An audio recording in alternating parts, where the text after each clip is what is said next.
right, good afternoon, everybody. Appreciate you being here. First, want to congratulate Lou Headley, who is the named Gray Guy semifinalist. Special teams man joining, Andy and being Lou Gross a semifinalist. So those two guys have done an exceptional job all year. So, anyways, got right to work on reviewing film, and then our next opponent with Pittsburgh coming in here on Saturday. Obviously, one of a very talented team, a very seasoned offense and defensive line. I think we believe they have 3-4 seniors up front, redshirt juniors and seniors up front. Top 10 defense, top 3 in sacks and tackles for losses. Defending conference champions with the football team, and looking for the opportunity this weekend here at Mark. Questions, please. Mario, do you play this just like it's a regular game, or do you try to start looking at other guys, other combinations? Like, I mean, when you get toward the end of the season, where's the line as far as you want to maybe get some stuff on film and evaluate some stuff versus just going to play it out and see what happens Saturday as if it's. I don't think you change for any game. I think we're playing for a lot on Saturday, and there's one and only goal, that's to win the game. So putting our best players on the field, giving them the best chance to be successful. That's really the only goal that we have right now. How much everyone used to talk about, you get 15 practices if you go to a bowl. Nobody really gets that anymore, just the way the schedule falls and all that. But even getting a handful more, even if it was only 5 or 6 more, like how valuable can all these things be as building blocks? Well, as long as you use them the right way, they're ultra valuable, right? I mean, at this point in the season, especially where we're at from an injury standpoint, you can't have your camp style practices. I've been on teams sometimes where you're almost completely healthy, and you could have some really, really good spring practice type sessions, some more extensive, maybe not camp-like, but just that involve more physicality. But you could really do a lot in terms of technique and fundamentals. You wish some of the rules were different in terms of the redshirt rule, being able to play some additional, or having some guys gain additional time. Can't do that. But the practices themselves, being around the players, activities, building relationships, school's over with. I mean, you have them to yourself like you have them in camp, and that time is always, in my opinion, that's the most valuable time for your players. One more from me. I know you said on the radio this morning there's a chance for Tyler. What's it say about him that he didn't mail it when he could have? He could have just said, you know what, it hurts, I'm done, whatever, let's move on to whatever's next. What's that mean that he's still trying to get out there? Oh, it means that he's a real one. I mean, like we talk about all the time, football tells the truth now. It will reveal who's tough-minded and resilient, and who's able to push through and deal when things are good as well as when things aren't so good. It also will reveal those that buckle and that will look for, a place to hide if things don't exactly go their way, or look for excuses. I mean, football's a beautiful thing now in terms of helping people learn about themselves, learn about others, about their teammates, about their coaches, about an organization. It's one of the reasons I do love the game, and I think, Tyler's a great example of a guy who's a competitor and wants to do the very best he can by his teammates and his program. Sending the seniors out on a good note, is that something you guys discussed this week? Always, right? You only have one senior year, right? Well, you have 2. You have one in high school and you have one in college. And in college, you're not always guaranteed, right? Because typically you have teams that have juniors that come out early. But for a lot of guys, it's your last collegiate home game, with the opportunity to play to extend our season. So there's a lot of value to this game. It means a ton. I think everyone that's ever played the game remembers their last home game. We want to make sure that we do everything possible to make it a great memory for all those guys. Some of these seniors have been here 3 different coaching staffs. Just what does it mean? I mean, you love University of Miami, all that kind of stuff. Just what does it mean to see guys like that stick around through? There's been a lot of changes from day 1 till their senior. Well, one thing, if you play football or coach long enough, you learn that change is the norm, right? Change is part of it. Guys that have stuck around, and guys that will stick around, they'll hold up trophies. They will, and they'll have some great moments. And some have been through the ups and the downs of it, but You know, when you go to a school, you choose a school like the University of Miami, you sign up for all of it, all that comes with it, knowing that this university, academically, from a life standpoint, a support standpoint, athletically, is going to give every student athlete everything it has. And I think those guys, you know, they're grateful. You know, I think they've expressed their gratitude, and the best way they can express their gratitude on Saturday is to play as hard as they possibly can and do everything possible to earn a victory.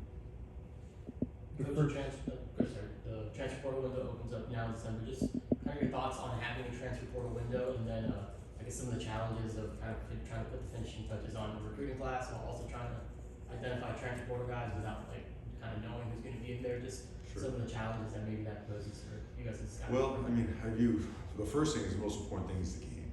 You know, I think that sometimes we always try to get ahead of ourselves as a society, and what we're doing, we're making sure that every ounce of focus is on this game. The challenge of a transfer portal, I think it's the opposite. I think it's more the opportunity of a transfer portal. Every single coach in America has the obligation to load up their roster. I know we have the responsibility to make sure our roster is filled with hardworking, tough-minded, resilient, do the right thing on and off the field, high caliber, athletic, high character individuals that want to be elite, you know, and are willing to make the commitment and sacrifice to do that. So when that time comes, obviously, you know, there is a plan in place, and one that's executed full throttle, you know, as well as our high school recruiting plan, our junior college recruiting plan. Now that even overseas you find players, right? There's different ways to fill your roster now, and you say it's unlimited, but in reality it's not, right?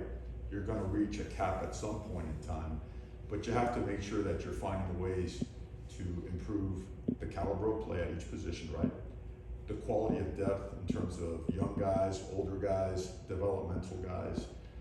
You really have to plan for now, but also 2 and 3 years out. That to me, I think, is more the challenge projecting.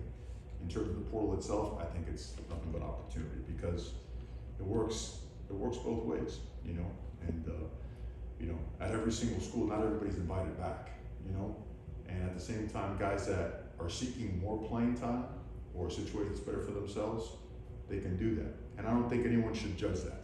I don't think anyone should be angry at that, you know. That is what it is, and that's what it's there for. Well, you guys have had a couple guys announce that they will be entering the portal at the end of the season. I'm curious, do you have conversations with those guys? You mentioned, you know, not everybody's invited back. Were those kind of conversations about playing time, and is that kind of why we see this happening now? Yeah, you know, you have conversations, and you have one obligation to be honest and transparent, you know, and you know, some guys are invited back, some guys have to develop further and become better to be able to contribute, and you know, for some guys it's just not the right fit, you know, and for us the program, sometimes it's not the right fit. But you have one obligation: do right by the players, do right by the program, be honest and transparent, and again, don't judge. I don't judge, you know what I mean? We all have a job to do and an obligation to be the very best we could possibly be. One of my biggest obligations is to make sure that this roster is littered with super high caliber guys, and that those guys are surrounded by more guys, you know? And so, you know, you have conversations, you do, my personal opinion, I do think guys should always finish a season. You know, I don't judge if someone doesn't, I always advise that to everybody, because I sometimes think that you may have regret if you don't finish. But if someone doesn't finish, you don't judge it. You do help them the best you can to find a place for them. So that's my opinion. You talked about having a 2 and 3 year plan like every coach does and should. Mm-hmm. But in the portal era, I mean, everybody's on 1 year options, whether it's player or team option. It seems like everybody has the option at all times now to go. Is that 3 year plan just becoming more and more futile because you just don't know how much it's going to actually get rewritten? Well, I guess when I say 2 or 3 year plan, you know, when you recruit, there are guys that are going to be great players. They just need developmental time. So your eyes, you really have to have great sets of eyes. And then you also have the guys that do a really good job digging deep into, you know, like, how do I say this? The recruiting process needs to be we're here, one of the big is to elevate the recruiting process. You gotta dig deep into what's inside. You know what I mean? You gotta find out if someone really loves the game, if they want a great education, if they want a great life, if they really wanna be involved in the community, if they're willing to put in time, long hours, make commitments, make sacrifice, because that's what comes with this program. That's what comes with being an elite human being, an elite player, an elite student. And if you don't have all those boxes checked, you're kind of rolling the dice, you know? So let's say you in the portal, you hit a grand slam with a phenomenal player at one position. Well, he might be a one-year guy. Well, what's coming up behind that? You're gonna try to roll the dice and hope you get a superstar every single year at that position. You gotta make sure that you also make the right selections and offers on guys that wanna be part of the program, wanna develop, and that their time is coming. It may not be right away, but it could be partly right away and then fully in a year or two, you know? So that's what I mean by, so you don't want to overstack at a position, because like you said, with the one-year option, you overstack, you're gonna have a lot of one-year options. Coach, how much of this season maybe has been, I mean, you mentioned how important it is to win Saturday. I'm not saying you guys aren't trying to win every single game by any means, but how much of this season has been a feeding out process in the sense of, for example, Jalen Knight, right? You talked about him having to earn those reps again. How much of this season has been a feeling out process with this roster, with these players, where your approach was, win or lose, I need to know who's really in moving forward with this program? Well, I don't think it's feeling out. I think winning and losing go hand in hand with earning. I don't think there's any separation. I don't think there's certainly no Jedi mind tricks going on over here. What's real is real. You know, I mean, everything that you do throughout the course of the day and the week and that you prove on game day are going to be taken into account as it relates to playing time, right? And then you got to put it on tape. It's got to show in the end. So there's no, I'm trying to guess at what, you know, I'm trying to give you the best answer as it relates to the feeling out thing. I'm not sure exactly what that means, but everything we do is geared towards winning. The first 20 minutes of the second half Saturday, what'd you like about, I mean, the two touchdowns at the end, almost like, you know, you guys were trying to make plays and whatever, at that point, it didn't really matter, but the first 20 minutes just seemed much different. There was energy. There was a realization that, you know, we could hang and we could do something here, and you get the ball and you cross the 50 and you got a chance to you take a shot, try to make it you can make it a one-score game with a 2-point conversion, you know, so not trying to make it sound better or worse than it was, but you're winning the second half and you're doing it by making plays, creating turnovers, playing with a lot of energy, life, you know. You always look at, right, for anything, whether it be your business, your own family, right, football, you always look for people that are willing to just go, no matter what, no clock, no scoreboard, between the lines and snap the whistle, people that'll just go. It's a DNA piece, it's a trait that must be in every single Miami Hurricane. And we saw that from a lot of guys, you know. And I don't know if everybody would bounce back, would try that hard, you know. So it was something that, you know, was put on tape and seen on tape. No consolation prize, just acknowledgement. Okay, there's a piece in there that we have. Let's grow that piece. Let's get back. Coach, have you had conversations with Jakari after the game, came out of the game? Have you talked to him since then? We talk with everybody every single day. Just in particular with the fact that you took him out of the game, some young quarterbacks might have a harder time with that. I guess my question was just, have you had extra talk that you essentially believe in him, confidence that he didn't lose his confidence? We do it with every player every single game. It wouldn't be anything new. You know, we talk to them during the game. We talk to our players after the game. We make sure that they understand that, you know, what we're always going to do will give us the best chance to win. I thought both those guys did a great job handling the situation and both supported each other, which, you know, that's hard to do, man, and hard to find, right? Quarterbacks are willing to do that during a tough time, so I commend both those guys for their response to being in a tough situation. The first thing you said when you walked in the room was about Lou being about heaven, Yes, sir. being the finals. Obviously, we all know the story. Everybody's heard the story, loves the story. It's just one of those all-timers. Yes, sir. What has he meant to the room? What's he meant to this group? He's an absolute stud. I mean, that guy is an absolute weapon.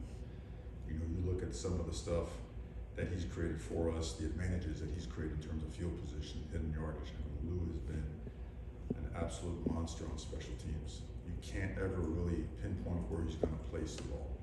And the fact that he could place it and have us in position, because people don't realize how sometimes he holds it, because he could see the rush and feel it while he moves or in place. He can see a missed block, he's got to get it off quicker. You know, he understands the distribution. You know, they had what we call deuces, right? 2 returners back there. That's challenging. Where can I put this ball where neither one of those guys could touch it and give our guys a chance to go cover it? No, he's a exceptional person, exceptional competitor, super hard worker, great teammate. Can't say enough great things about Lou and Andy. Both those guys have been awesome. Coach Corey Flagg and Jordan Miller left the game with injuries. Anything you can tell us on their status and how significant their injuries are? Feel good about both of them. You know, Jordan Miller bounced back very quickly. Corey was a little bit slower in coming out, still being invalid, but we feel good about him practicing and playing this week. Anything else for Coach? Thanksgiving play? Sir, Thanksgiving play? practice. You know, we got practice. We'll have a big team meal. You know, we have so many local guys. We'll have a really big team meal Wednesday night, so we can sit down, break a little bread. You know, and I'm used to doing it on Thursdays, but it's different where I was. There weren't no local guys. Now there's a lot of local guys here. You want to give them time to see their families on Thursday before we round up on Friday. You know, go to the bunker and prepare for the game. So, okay. All right. Thank you guys. Appreciate you.